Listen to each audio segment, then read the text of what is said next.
Planet Money helps you understand the economy. We find the people at the center of the story. Garbage in New York, that was like a controlled substance. We show you how money influences everything. Tell me what you like by telling me how you spend your money. And we dig until we get answers. I had a bad feeling you were going to bring that up. Planet Money finds out. All you have to do is listen. The Planet Money Podcast from NPR. On the morning of September 10th, 1944, the naval crew aboard the USS Enterprise found themselves in the South Pacific, off the coast of the island of Palau. So imagine if you're on one of these aircraft carriers, you're getting up at 4 a.m. It's completely pitch black, and the first squadrons take off actually before it's even light out. This is Stephen Mihm. He's a historian at the University of Georgia.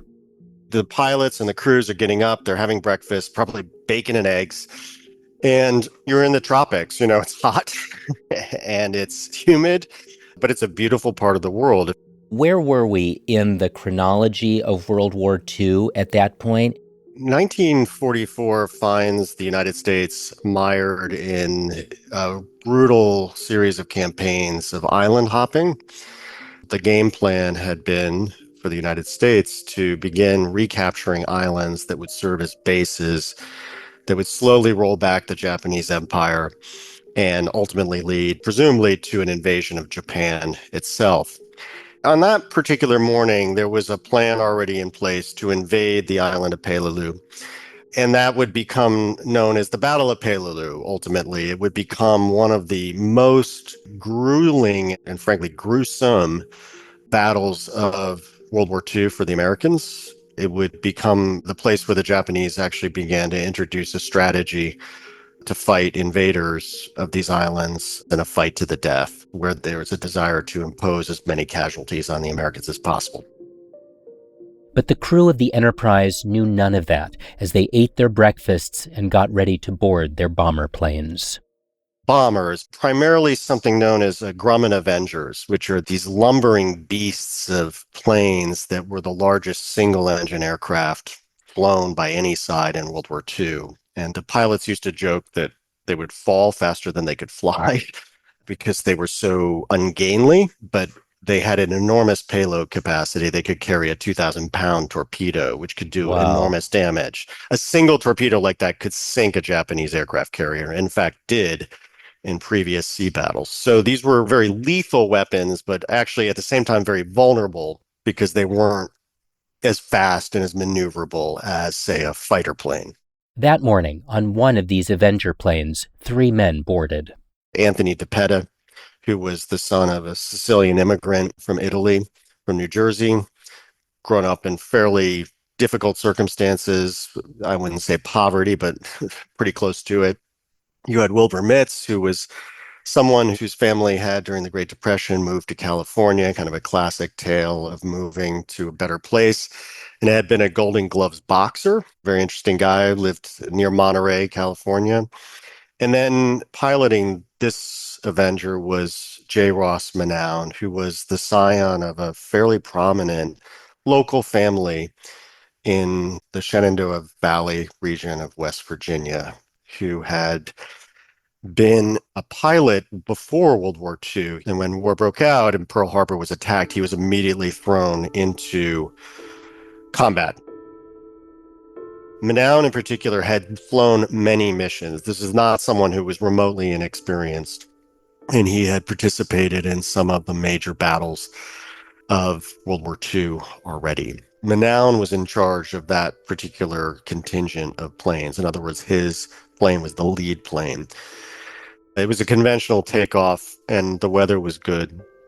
They were headed for Malakal Harbor, which is a small harbor where the Allies, the Americans, knew that the Japanese had significant anti-aircraft emplacements, and that there was a freighter, Japanese freighter, parked in the harbor, bristling with guns, that they wanted to bomb. They wanted to take that out. That was their mission that morning. The contingent of planes flew and eventually began heading in over Malakal Harbor, where Manown spotted the freighter that was the target, and he and other planes peeled off from the larger contingent to bank down. And as he was piloting, coming down, Japanese anti-aircraft fire erupted, and the other surviving planes noticed that there was an explosion on Manown's plane. That piece of the rudder went flying off, and the plane immediately started to make an uncontrolled descent, spinning violently. No parachutes, and probably hit the water in the harbor about 8 to 9 seconds later. So there would have been almost no time for the pilot or his crew to survive and to escape. So the plane was spewing wreckage and went straight down several hundred miles an hour when it hit the water, and it vanished, swallowed by the sea. Along with its crew. Correct. And there the plane and its crew sat on the bottom of the ocean floor for decades, until a group of extreme divers took on the challenge of trying to recover the wreckage and the remains. From Smithsonian Magazine and PRX Productions, this is There's More to That, the show that dives deep to bring you remarkable tales of discovery. I'm Ari Daniel. In this episode, Project Recover brings home those once lost but never forgotten. Stay tuned.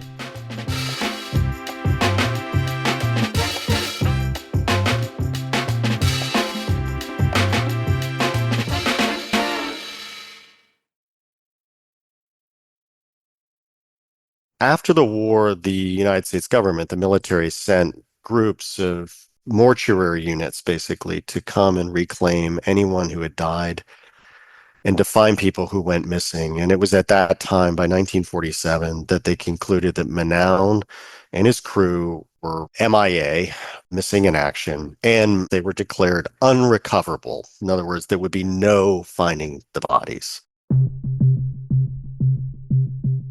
When the government declared them unrecoverable, in theory, the story should have been over. But for the family members of these crew members, there was always a hope that one day these individuals could be found and brought back. Let's fast forward the tape a bit to the early 1990s when a biotech entrepreneur named Patrick Scannon found himself on vacation in Palau. Towed along somewhat reluctantly by his scuba diving wife, because Palau is considered one of the greatest places in the world to scuba dive. Stephen Mihm wrote about Scannon and the project he founded for Smithsonian Magazine last year.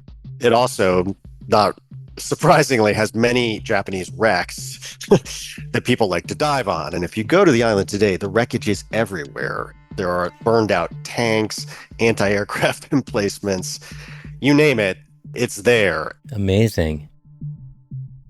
They were going by and someone pointed out a wing of an American bomber, and he had this kind of, wait a second, the Americans are here too, and asked, like, where's the crew? And what, like, well, who knows? They're somewhere in the water. And it was at that moment he had this kind of like, wait a second, there are people dead, buried here that no one has brought home? Back in California, Scannon began dedicating most of his spare time to search for the remains of airmen who'd gone missing in action some 80 years earlier. He zeroed in on planes because one thing about finding MIAs is that it's easiest to find them on a plane, because if you find a plane crash, there's a very good chance the body is there. The plane sort of entombs its crew. Exactly. And if you know which plane it is, you know who you're dealing with and how many people. And so there's many ways that it narrows the search. He had been a doctor originally, so he was very good at taking case histories. And he began crafting these very elaborate case histories of, say, a missing plane. So he started coming back with a small group of friends to Palau, seeing if they could find these planes. And they found local guides. They would ask them, like, do you know if there's wreckage of a plane here? And like someone would be like, oh yeah, I hunt there. There's a Mustang that, went down there. It's sitting in the jungle. And he suddenly realized there were like 200 American aircraft scattered all around this island or in the waters around it. Wow. So Scannon knew about the planes. Now he needed a thrill-seeking team to help him find them. he was into skydiving at the time, and he was hanging out with these professional skydivers. So these are people who were kind of, if you want to look at a psychological profile, like these were people who loved to jump out of a plane at 30,000 feet, base jumping. These were people who had a high tolerance for risk and adventure. And they also had an interest in aviation. And when they heard what he was doing, they're like, we'll come along. And so it was like a meeting of the minds of shared interests. And they founded this group. And this became a nonprofit that started funneling these case reports to the government, because the government actually had an agency, and still does, dedicated to bringing people home who were MIAs. Scannon's nonprofit would later call itself Project Recover. And so Pat and his merry band of risk-tolerant adrenaline junkies were sending these really detailed treasure maps basically back to the government, saying like, here, we found another one underwater, another one on the land, Incredible. And so the government started sending recovery teams to Palau and beginning to excavate it. So Pat Scannon and Project Recover knew through research that Jay Manown's plane was one of those lost. The plane was somewhere in the harbor. They scuba dived looking for the plane. They couldn't find it. The visibility was terrible. It must be super challenging. Big plane, but when you're scanning across a huge swath of the Pacific, it's extremely difficult. It is a classic needle in a haystack. Your depth's well below 100 feet. This isn't something where you just kind of like snorkel and find, like it's very difficult. Scannon's first big break came in the form of an amateur scuba diver in Palau who claimed to have seen a piece of a plane in a lagoon up above the harbor where Manown's Avenger went down. It wasn't like a big chunk of plane, but it was something. What it showed them, though, that if this had been Manown's Avenger, that it was already disintegrating and coming apart at that stage. So they started fanning out in the neighboring hills over the harbor, and they began to find more pieces of the plane. Small pieces. And these were clearly pieces of an Avenger. They just didn't know who, but it looked increasingly like it was Jay Manown's. And if you started to line up those pieces, because, the plane was disintegrating at mile high, they realized they had a flight path of how it was going down.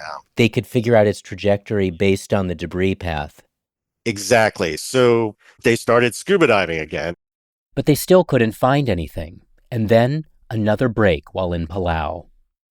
They had met these two researchers, one from Scripps Oceanographic Institute, one from the University of Delaware. And these two guys were doing coral reef research, and they had these things that looked like torpedoes, yellow torpedoes. And they were talking to them, and they're like, oh, these are drones. These are underwater autonomous vehicles, and we use these to get information. And they said, we might be able to use those.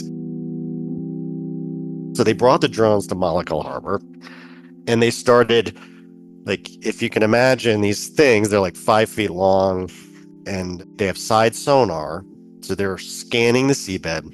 Right.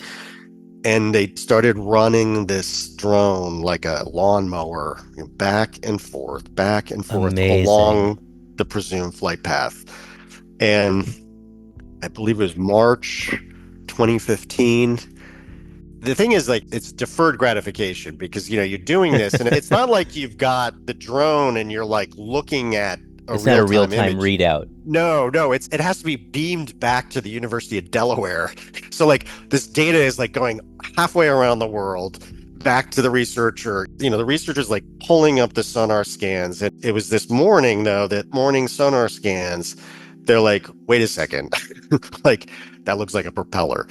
And they sent divers down, and they had found Manown's plane. Unbelievable. The plane had been effectively shattered into tens of thousands of pieces. Some parts, like the propeller, had remained intact because of the way they were built, but there was no plane. It was rather a wreckage or a debris field that was almost impossible to see and understand until you really started poking around what belonged to what. And you were actually aboard the barge off the coast of Palau as they were going about the recovery of the wreckage and the Correct. remains. So tell me, what was that like? What was the atmosphere like aboard the vessel? This is extremely dangerous work to do. So Project Recover contract with divers, almost all of whom are ex-Navy divers, people who have in some cases been in combat situations. These are not scuba divers. These are people who can do all sorts of crazy things underwater. And so when I was on the barge, these divers were there and were working on a what's known as surface supply air. So, the old-fashioned divers' helmets? Yeah. Imagine a high-tech version of that.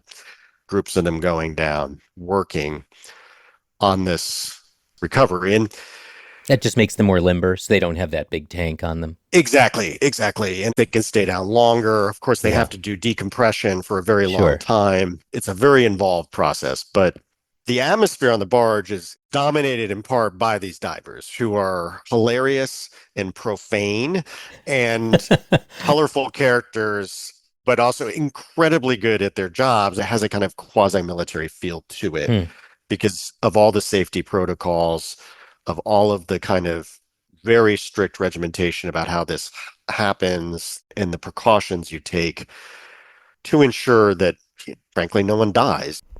Poking around tangled, dangerous chunks of metal and bombs 120 feet underwater is not something you undertake lightly. Sure. So they start exhuming material. What was it that they brought up? The way this works is it looks like a gigantic hose where they vacuum up the seafloor. And simultaneously, anything larger, like pieces of metal, get put in a basket.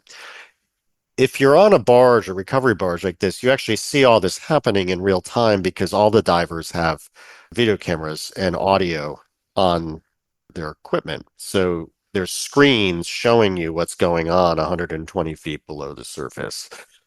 And so, these guys are like joking with each other or listening to heavy metal or whatever the playlist that is today. There's typically a lead archaeologist. In this case, it was this woman, Svenja Weiss, who's German, works in Denmark. She's a Project Recover team member. And she's the one kind of saying, like, stop, like, grab that thing, Oh, directing them from the vessel. Yes, exactly. So there had been an area of the site that looked very likely to be the cockpit, what was left of it. And so the focus of the divers on this particular mission had been that area. And so they began bringing up baskets of material, and it increasingly became clear that we were getting warm. But up until that point, no remains had been found. Then there was a piece of metal that came up, which there were some people who actually were in military aviation immediately recognized as a flak piece of body armor that would have been behind Jay Manown's back. It was like a steel plate, and the corner of it had been clearly blown off by an anti-aircraft round. So we think, we don't know with 100% certainty, that he's probably suffered a direct hit in the cockpit and was probably killed. In other words, that he was probably dead the moment the plane was hit. But that also meant that we were very close to where presumably his body was. And then the control stick came up. The pilot control stick. Yes. A quick content warning here. Things are about to get a bit descriptive. If you'd rather not hear some of these details, just advance the podcast by a minute or so. And then, and I remember very, very distinctly, there was a cage on the seafloor filled with muck and shells and coral and all this stuff. And they brought it up, and we all rushed around and looked at it. And one of the team members, this guy Blake, like reached in and pulled something out. And Svenja, who was the forensic anthropologist, archaeologist, It's like, that's a piece of tibia. That's bone. We all took up stations in the screening area where you dump these buckets of muck and you start to look. And as we were doing that, more and more bone started showing up in the cages. And every site is different. Everyone's death is different. In a case like this, it's hard to imagine just how violent this crash must have been, but the evidence was translated into what we were finding. This was not a quiet death.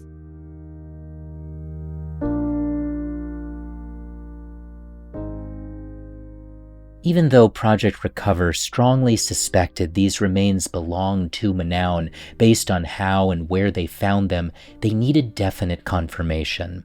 These fragments of bones were shipped to Hawaii, where the U.S. Department of Defense has a special unit known as the Defense POW MIA Accounting Agency. The agency traces its origins to the aftermath of the Vietnam War, and its sole focus is finding and identifying missing service members. This is the most state-of-the-art skeletal forensic laboratory in the world, the largest. They have many people there with hyper-specialized areas of interest, expertise, people who only study teeth, people who only study certain kinds of skeletal remains. People had given cheek swabs who were descendants of Jay Manown, Anthony Di Petta, and Wilbur Mitts, the 3 crew members. In some cases, people have given a cheek swab maybe 10 years ago. They've forgotten about it when the entire time the government has been working to find this person. Each of these people, of course, is connected to others they left behind, fellow service members, friends, and family. My name is Rebecca Sheets. I live in Roanoke, Virginia. I was born in 1947 and will be 78 years old in just another month or so. I was born after the loss of my uncle, so I know him through time spent with my grandmother, my family. Rebecca's uncle was Jay Ross Manown. He was her mother's brother, and even though they never got to meet, his personality and absence loomed large in her family. He was a remarkable young man. I learned of him through the photos on the wall and then the occasional stories that were told. During his youth, he lived in Kingwood, West Virginia, and went to high school there. He was well liked in the community. He was very outgoing and was in a lot of activities. Jay particularly played the cornet and the marching band. And upon graduation, he entered West Virginia University and he majored in mining engineering. He was an avid woodworker, and we still use several pieces in our home. Just the history, knowing that he made them, is beautiful, that the legacy survives. He was in the Naval Reserves in school, and after Pearl Harbor, he enlisted in active duty. He had been at active duty for a number of years, first in Alaska, then in the Pacific, and he'd come home on leave, and I have quite a few pictures of that time. Regarding my grandmother, I was so close with her, and I just am so aware that this was a devastating loss. And she turned gray really in a matter of months. And my mother was left as having 2 grieving parents, and that was very hard on her, so it was a great loss to the family. The actual event of his loss was never really discussed, how it happened. I was only told his plane was lost in the Pacific. As you might expect, as a child, that part of the information was not shared. And I would imagine it was very painful to talk about it, and it was not discussed. So we tried to learn about him through things that he made, his activities. I always visited my grandmother often, and there was a third story to the house, and it was a museum.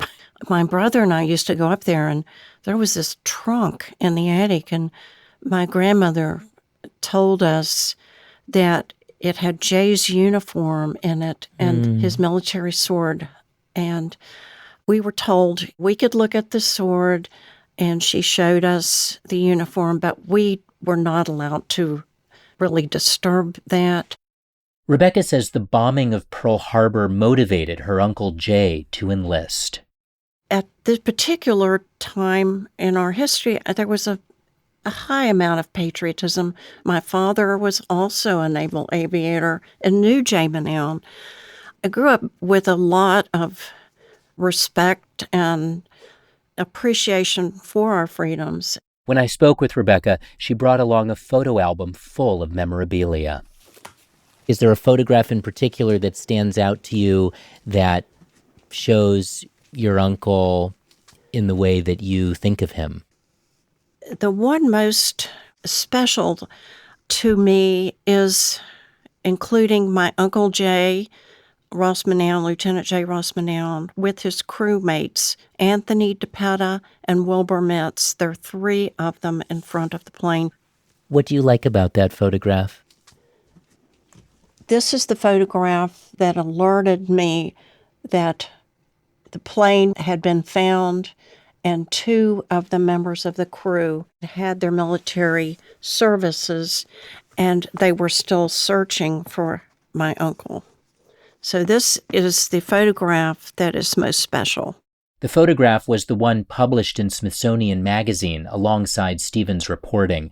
We have a link to it in our show notes if you'd like to see it yourself. Stephen's article describes the successful identification of the other two crew members aboard Manown's plane, Anthony Di Petta and Wilbur Mitts. Upon discovering this wonderful article by Dr. Stephen Mim, I contacted the Navy that very Monday morning. I did the DNA test, sent it in. I had to wait. And that waiting part, after 80 years, you'd think we could wait. And you're so excited to get the results.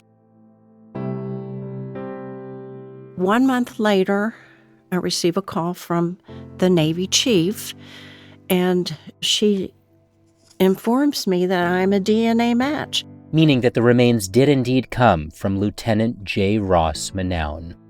That was an exhilarating moment. Tell me about the moment you got that phone call saying that they had identified his remains. What did you think? What did you feel? To use the expression, "it took my breath away," is pretty true. This whole experience has been a deep emotional one. Someone that has been a part of your life, who you knew through the shared memories, is coming home. And I knew what that would mean to my grandmother. I knew what that would mean to my mother and my grandfather. And it was such an overwhelming feeling of joy.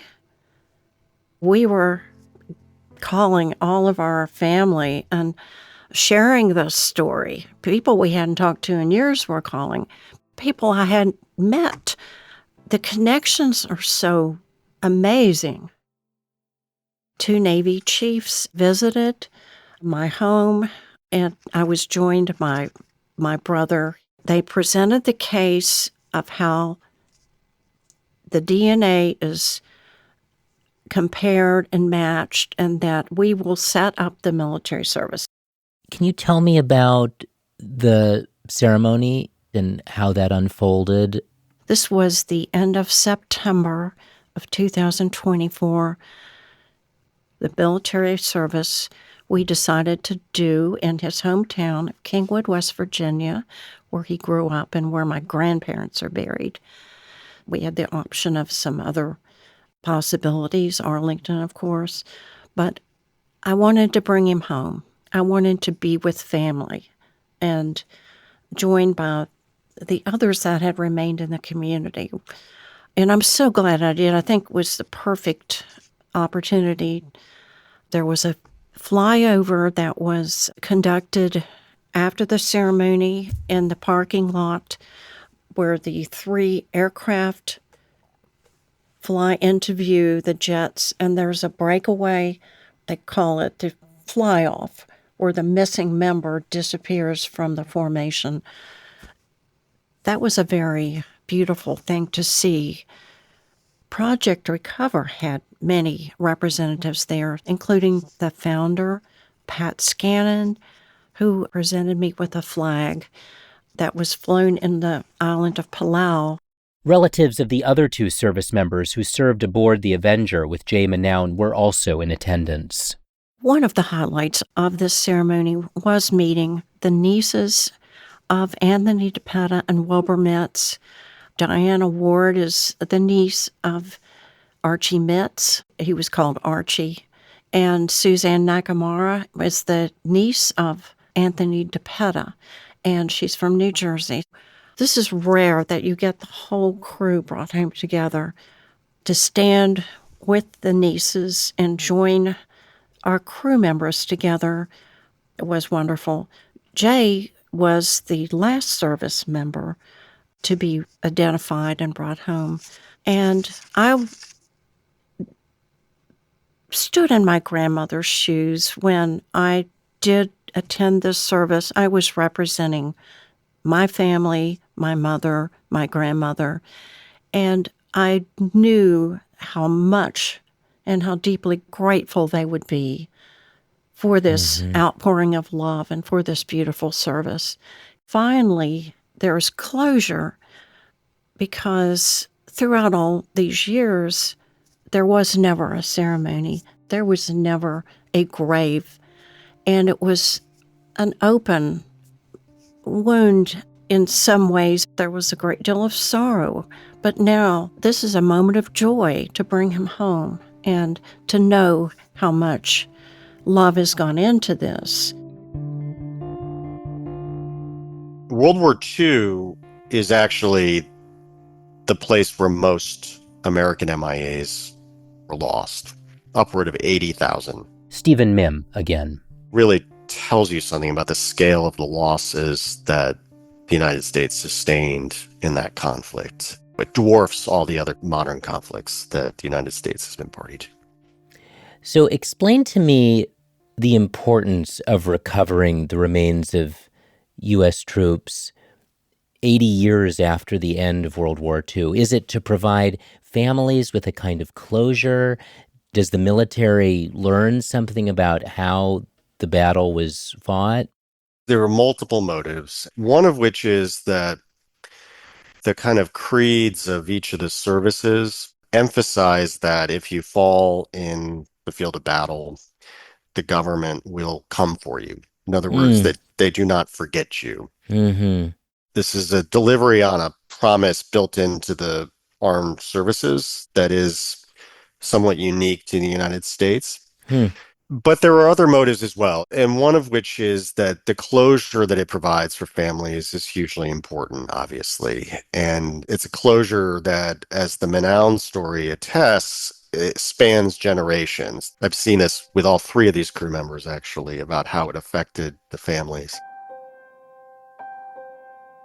I think, as a historian, this may not be the stated purpose, but in many ways, this is a way of keeping alive a memory of a conflict in a way that transcends History Channel style military history, where you're all looking at black and white footage, and you're like, okay, that happened a long time ago. And this is a way to re-engage with the past in a way that I think is constructive, perhaps. It's maybe a ritual, a secular ritual, but it's one that the United States practices, and I think it testifies to its fealty to its veterans in a way that affirms their importance, living or dead.